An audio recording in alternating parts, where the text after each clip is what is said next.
Welcome for DR Education Point. Today discuss the most important name reactions like as anti-Marconi rules. This rule is also called Kharas effect. इसको peroxide effect भी कहते हैं. क्या बोलते हैं इसको?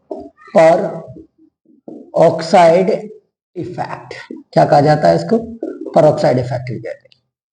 जैसे कि मैंने आपको लास्ट रिएक्शन में बताया था कि ये जो रूल है ये हमें क्या देता है? प्राइमरी कंपाउंड देता है. क्या देता है? Primary compound. कौन सा कंपाउंड देगा? ये प्राइमरी कंपाउंड देगा. ये किसकी प्रेजेंस में होता है? पेरोक्साइड की प्रेजेंस में होता है. ठीक है, तो इसमें हमारे पास क्या होता है? मैंने कल ही बताया था, अनसैचुरेटेड हाइड्रोकार्बन्स होते हैं.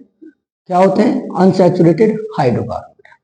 तो देखिए बेटा, हम रिएक्शंस को भी करेंगे और इसके मैकेनिज्म को भी करेंगे. तो देखिए, सबसे पहले मैं आपको ले लेता हूं एक unsaturated alkene, CH double bond CH2 और प्लस में HBr के साथ होगी in the presence of peroxide.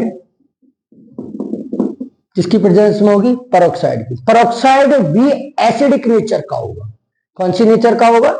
Acidic nature का होगा. तो ये बॉन्ड हमारा ब्रेक करेगा, होमोलाइटिक फिजन्स होगा इसमें. तो हमारा क्या बनाएगा? सेकेंडरी. मैंने आपको कल भी बताया था कि जो हमारा मार्कोनी रूल होता है वो आपका सेकेंडरी कंपाउंड देता है और एंटी मार्कोनी आपका प्राइमरी कंपाउंड देता है. तो किस तरीके से? CH2 और Br. तो ये क्या बन गया? 1 ब्रोमो प्रोपेन. ये क्या है हमारा? प्रोप ई. मैंने कल भी आपको बताया था ये अनसैचुरेटेड में होता है बट अनसिमेट्रिकल में होता है. एक सबसे इंपॉर्टेंट बात बेटा, इसमें जो हमारा एंटी मार्कोनी रूल है वो केवल ओनली HBr के साथ होगा. केवल HBr के साथ होगा और किसी के साथ नहीं होगा. ऐसा क्यों है? कि अगर हम HCl के साथ लेते हैं तो इनकी बॉन्ड स्ट्रेंथ ज्यादा होती है. बॉन्ड स्ट्रेंथ ज्यादा होती है तो ये बॉन्ड को तोड़ नहीं पाते, तो इसलिए लेस रिएक्टिव हो जाता है. और अगर हम HI के साथ जाते हैं तो आयोडीन हमारा मोर रिएक्टिव होता है. आयोडीन क्या होता है हमारा? मोर रिएक्टिव होता है. क्या होता है? आयोडीन हमारा क्या होता है? मोर रिएक्टिव होता है. जिसके कारण से क्या होता है? रिएक्टिविटी हमारी कम हो जाती है. रिएक्टिविटी ज्यादा होती है और वो हमारा क्या होता है? मेटल के साथ रिएक्ट कर जाता है. इसलिए हम बेटा आयोडीन के साथ भी इस रिएक्शन को नहीं कराते. ये रिएक्शन केवल किसके साथ होती है? HBr के साथ होगी. केवल HBr के साथ होती है एंटी मार्कोनी रूल, और किसी दूसरे हाइड्रोजन हैलाइड के साथ नहीं होता है. तो बेटा इसका मैकेनिज्म देखिएगा. मैकेनिज्म का तो हम इसमें पेरोक्साइड की फॉर्म में ले लेते हैं benzyl peroxide. Benzyl peroxide. Benzyl peroxide लेंगे और HBr. देखो बेंजाइल पेरोक्साइड क्या होता है? C6H5 C double bond O और C double bond O C6H5. ये बेंजाइल पेरोक्साइड होता है. हम इसको इसके अंदर फ्यूजन कराएंगे तो होमोलाइटिक फ्यूजन होगा. होमोलाइटिक फ्यूजन क्या करेंगे? स्टेप फर्स्ट है हमारा होमोलाइटिक फ्यूजन होगा. बॉन्ड हमारा ब्रेक करेगा यहां से, तो हमें एक फ्री रेडिकल्स प्राप्त होंगे. क्या प्राप्त होंगे हमें? Free radical. तो C6H5 C double bond O और O के 2 मॉलिक्यूल्स जो कि हमारे एक फ्री रेडिकल की फॉर्म में प्राप्त होते हैं.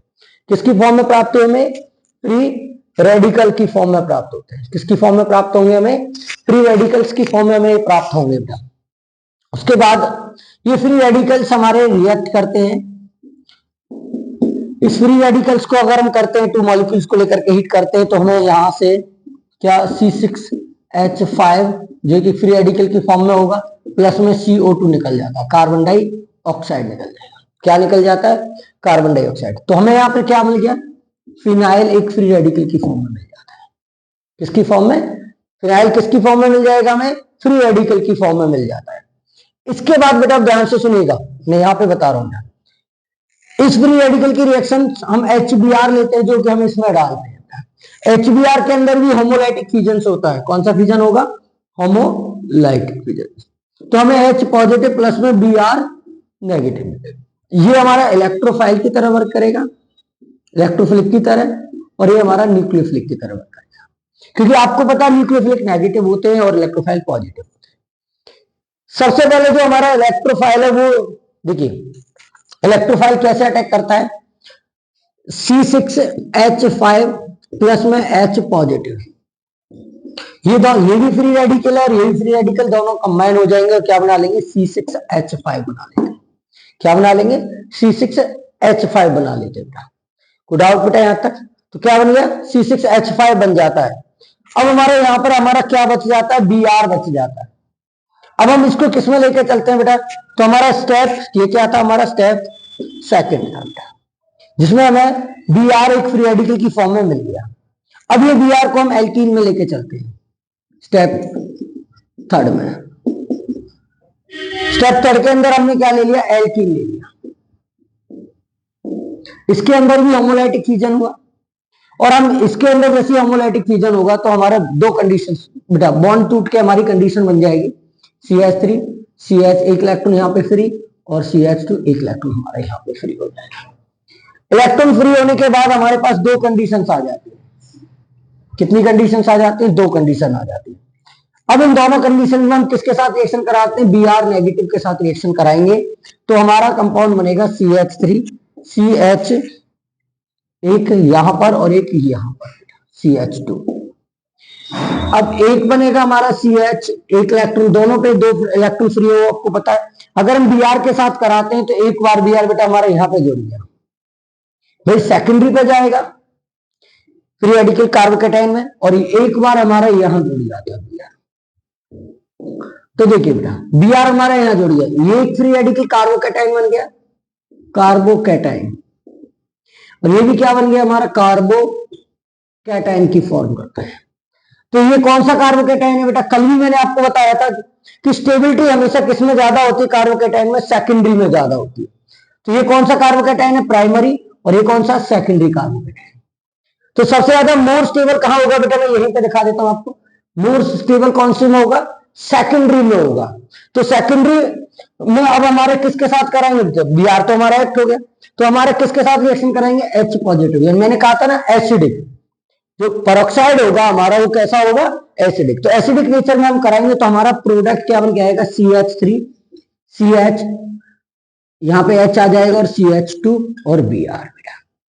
तो ये हमारा क्या आया, प्राइमरी हेलो एल्कीन बन के आएगा। क्या आया, प्राइमरी हेलो एल्कीन बन के आ जाता है। और इस तरीके से आपको पता चलता है कि एंटी मार्कोनी रूल में हमेशा जो प्रोडक्ट होता है, मेजर प्रोडक्ट कौन सा होता है, प्राइमरी होता है। ये कन्वर्जन में मोस्ट इंपोर्टेंट है, जिसके कारण से बेटा हम प्राइमरी सेकेंडरी कंपाउंड को आइडेंटिफाइड करेंगे और बना भी सकते हैं बेटा। तो आज हमने क्या डिस्कस की, एंटी मार्कोनी रूल, जिसको खरास इफेक्ट, पेरोक्साइड इफेक्ट कहते हैं, जो हमें प्राइमरी कंपाउंड बना करके देता है। थैंक यू बेटा।